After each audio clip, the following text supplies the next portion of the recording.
Well, judgment will be handed down today in former ANC Youth League leader Patrick WISANI's Sjambok and broomstick murder case. WISANI is accused of beating his girlfriend to death a year ago. Several representatives from civil society will be present at the Randburg Magistrates Court to show their support for the victim and also for other victims of gender-based violence.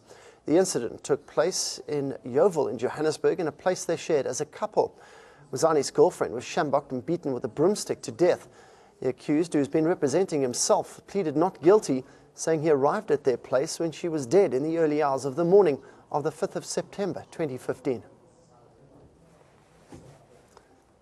Well, ANN7 reporter Namusa Pongula has been following the case. Namusa, good morning to you. What were the defendant's claims as to what actually happened in this case? Well, good morning, Peter. The defendant had made it clear that he was not at the scene when the girlfriend died. Rather, he says that he was attending an ANC Youth League conference at the Kalaga estate that takes place annually. He also further said that when he arrived at home, the deceased was not really in a state where he normally sees her in. He tried to shake her a little bit just to see if she's okay, but she was not responding in a normal way. But on top of that, Peter, the accused did not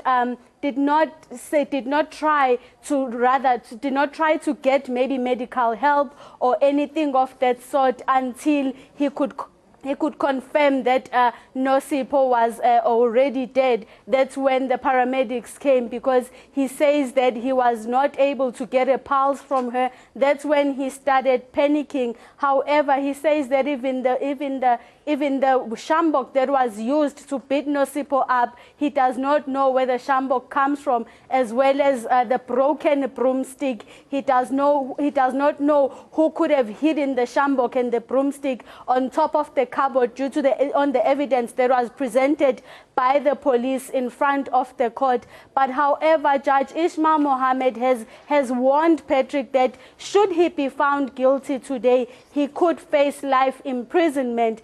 But Peter, obviously, you know, Patrick has been saying that he's not guilty, and he has been trying to prove his case beyond reasonable doubt that really he was not part of that murder when it took place. He keeps on saying that the relationship was normal and there was no reason for him to now murder his girlfriend. He says that the way he loved her so dearly, he was able to assist her even on family matters, saying that he was very close with Nosipho. But also, Peter, he's facing other 2 charges on top of the murder case. He's also facing intimidation, because you would remember he was out on bail, but then in May his bail was revoked when Nosipho's twin sister, as well as his ex-girlfriend, claimed that he had assaulted them and intimidated them, saying that should they come to court and testify against him, they will die in the same way that Nosipho died. But of course, WISANI dismissed those allegations, saying that it is not true. But however, as you know, the defense will come with their evidence, but as well as the court, the prosecutor will also bring